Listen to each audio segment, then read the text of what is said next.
NAQT, National Academic Quiz Tournaments. NAQT is pleased to welcome you to this training session, an introduction to the NAQT Quiz Bowl rules. This session is intended for people wishing to officiate at NAQT's National Championship Tournaments, but it's also available to anyone interested in learning more about NAQT's Quiz Bowl format. This session serves as an introduction to NAQT's rules, and it will teach you enough about them to serve as a scorekeeper at NAQT's National Championship Tournaments. But please remember that NAQT's official game rules are online and always up to date at naqt.com/rules.html. We encourage you to print a copy of these rules and follow along during the session. Quiz Bowl is a game of knowledge played between two teams of up to 4 players each. The game has two kinds of questions, toss-ups and bonuses. Individual players answer toss-up questions, and they signal that they wish to answer the question using a lockout system, commonly called a buzzer. The first person to buzz causes the light in front of them to come on, and that player gets a chance to answer the question. If they answer incorrectly, they might get a penalty, and the other team will have the opportunity to respond.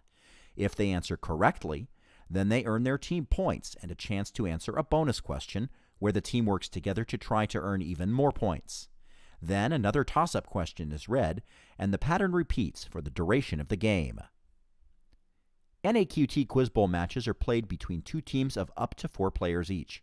This means up to 4 players at once, but teams are not required to have 4 and are also permitted to have as many substitutes as they like. Substitutions are permitted at halftime, during a timeout, and before the first question of overtime, as well as between games. Each team has one captain, one of the players who is designated to have special responsibilities. The captain can be changed any time that substitutions are permitted. Finally, each team may also have a coach. NAQT matches generally have 2 officials, the moderator and the scorekeeper. The moderator's primary job is to read the questions to the teams, and every NAQT game must have one. In addition to reading the questions, the moderator judges the players' responses, keeps the official game clock and makes other timing decisions, enforces the rules, and makes judgment calls about game events. The moderator may be assisted by a scorekeeper. This is highly recommended and is required at NAQT's National Championship Tournaments. In addition to keeping the official score of the match, the scorekeeper tracks each player's scoring and may assist the moderator with timing or the lockout system at the moderator's request.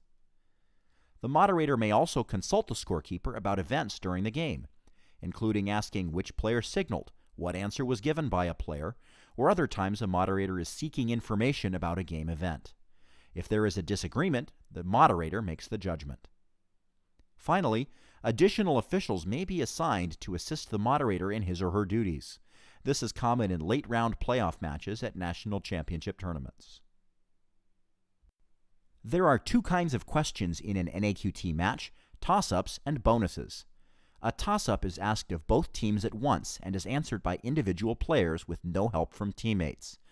Players signal with the lockout device or buzzer that they wish to answer a toss-up question, which can score 10, 15, or -5 points. Bonus questions are earned by answering a toss-up question correctly.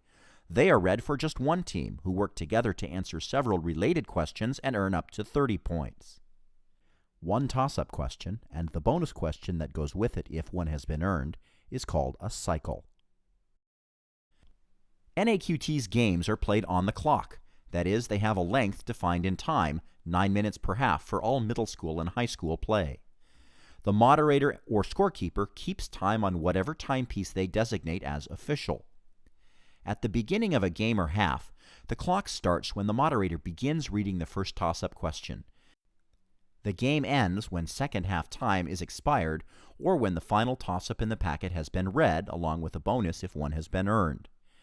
If time for a half or game expires while a toss-up question is being read, the moderator will finish reading that toss-up question and read a bonus question if one has been earned. If time expires during a bonus question, the moderator will finish reading that bonus question only.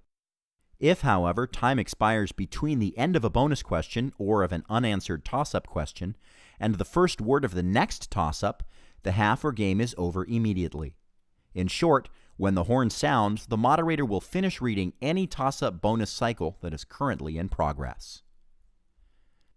During a match, the clock does not stop except for three things: a timeout called by a team, an official's timeout to resolve a problem, and the end of the half or game. Teams have the ability to call timeout once per game for 30 seconds. Timeouts that are not used during one match do not carry over to the next, and teams don't get an extra timeout in games that go to overtime. Active players, not substitutes, or the official coach can ask for timeout by saying timeout or just time. They may only do this at the end of a toss-up bonus cycle.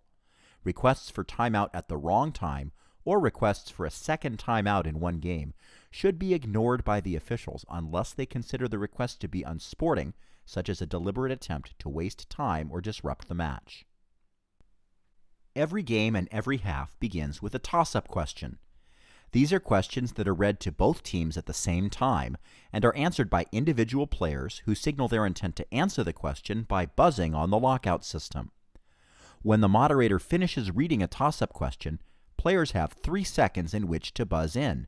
If nobody does, the question is dead, no points are scored, and the next toss-up is read. Players may also interrupt the moderator if they know the answer before the end of the question.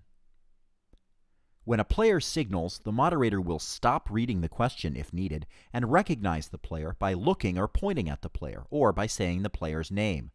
The player will then have 2 seconds to begin his or her answer. If they don't, the moderator will call time and rule the answer incorrect. Please note, players are not required to wait to be recognized before beginning an answer under NAQT's rules. If a question has been read in its entirety and one player answers incorrectly, the other team will have 3 additional seconds in which to signal. In all aspects of timing, ties go to the player. That is, if a moderator calls time at the same instant that a player signals or begins an answer, the signal will be recognized or the answer will be permitted. To summarize the toss-up timing rules, after the moderator finishes reading a toss-up question, 3 seconds pass before that toss-up is dead, and after the moderator has recognized a player, that player has 2 seconds in which to begin an answer. Once the player has given an answer, the moderator rules on whether or not the answer is correct. If it is correct, the player earns 15 points for his or her team if the buzz came before the power mark in the question. The power mark is an asterisk inside parentheses that appears in the question text. If the player buzzes in after the power mark, a correct answer is worth 10 points. An incorrect answer on a toss-up results in a 5-point penalty if it is given by the first team to buzz in and if that buzz interrupted the moderator's reading of the question. If the moderator had finished reading the entire question, or if the answer was given by the second team to signal, there is no penalty. As with timing, if the buzz comes at the power mark, the tie goes to the player and a correct answer is worth 15 points.